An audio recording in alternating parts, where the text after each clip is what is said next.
Sir మీకు obvious గా happy feel అవుతున్నాను.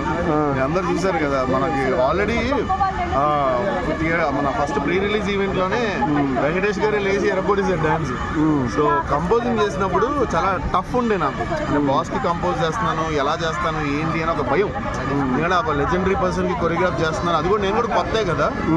సో నాకు ఒక అవకాశం ఇచ్చారు, పెద్ద బాధ్యత. బాస్ నన్ను నమ్మారు. ఇవన్నీ చాలా బరువులు నాకు. సింపుల్ గా ఫోన్ పట్టుకోమన్నారు, జస్ట్ టార్చర్ ఏమన్నారని చెప్తున్నారు. అది ఎలా అనిపిస్తుంది? అంటే అందరూ ఎంతో కష్టపడతారు కొరియోగ్రఫీ చేయడానికి, మీరు చాలా ఈజీతో చేశారు. కాదు కాదు, అది యాక్చువల్లీ ఏంటంటే అన్న, ఆ స్టెప్ రావడానికి కూడా కొన్ని రీజన్స్ ఉన్నాయి. సో ఆ ఫోన్ స్టెప్ చేయడానికి కొన్ని రీజన్స్ ఉన్నాయి. అదేంటంటే కొన్ని మనకి ఫోన్ మీద కోపం వచ్చి పగల కొట్టాలనుకున్నప్పుడు వచ్చిన స్టెప్ అనమాట అది. సో అలా స్టార్ట్ అయిన స్టెప్ అయింది. అంటే మీది సాంగ్ లాస్ట్ లో వచ్చినా కూడా 100 మిలియన్ క్రాస్ చేసిన మీసాల పిల్లలు కూడా దాటేసింది. మీకు ఎలా అనిపిస్తుంది ఆ రెస్పాన్స్? సూపర్ అండి, చాలా చాలా హ్యాపీగా ఉన్నది.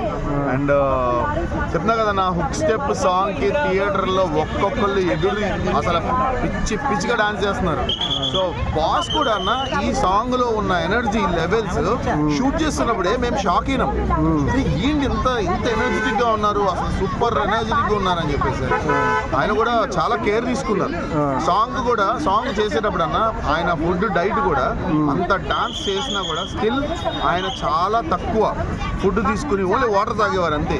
బికాస్ ఓన్లీ ఎనర్జీ కోసం ఓన్లీ ఇంతే వాటర్ తాగేవారు. సో దట్ ఈస్ బాస్ అన్న. మీకు ఇన్నేళ్ల కష్టానికి మంచి సాంగ్ ఏం చెప్తారన్న? హ్యాపీ అన్న.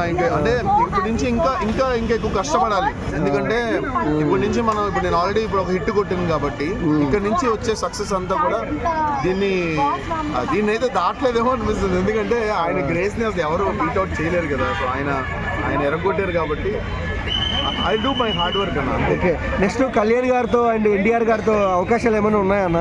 ఏమో అన్న తెలియదు, బట్ నాకు తెలిసి ఇండస్ట్రీలో ఉన్న 90% నుంచి కాల్స్ వచ్చాయన్న. ప్రతి ప్రొడక్షన్ హౌస్ ఫోన్ చేశారు, ప్రతి హీరో ఫోన్ చేశారు, ప్రతి డైరెక్టర్ ఫోన్ చేశారు. బాబీ కొల్లి కూడా ఫోన్. అలాగే చరణ్ గారితో ఛాన్స్ వస్తే ఇంకా బెటర్ గా కొరియోగ్రఫీ చేసే ఛాన్స్ ఉందా? అవునన్నా, 100% అన్న. ఎందుకంటే మనం మళ్ళీ మెగాస్టార్ గారి గ్రేస్ చూసేది చరణ్ బాబులోనే.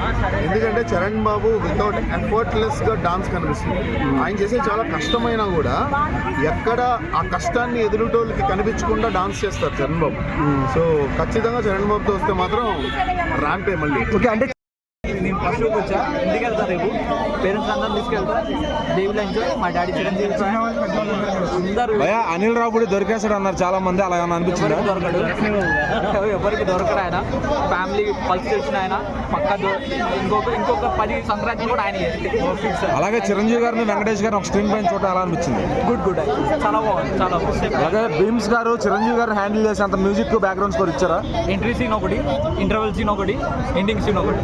BGM excellent. దీని సినిమాలో హైలైట్స్ వెంకటేష్ గారు వచ్చినప్పుడు ఏదైతే బీజిఎమ్స్ ఉన్నాయి, మళ్ళీ వెంకటేష్ గారు మధ్యలో కామెడీ సీన్ కైండ్లో వాళ్ళు బ్యాక్గ్రౌండ్ మ్యూజిక్ ఇస్తున్నారు. వెన్నెవర్ హీరోయిన్ నయనతారది అసలు ఎక్సలెంట్. హీరోయిన్ వెన్నెవర్ దెన్ లవ్ జరుగుతుంది కదా, బ్యాక్గ్రౌండ్ మ్యూజిక్స్ కానీ ఎక్సలెంట్. అసలు అన్ఎక్స్పెక్టెడ్. బట్ చిరంజీవి ఫ్యాన్ అయితే అసలు వాటికి టాప్ అది. ఎక్సలెంట్.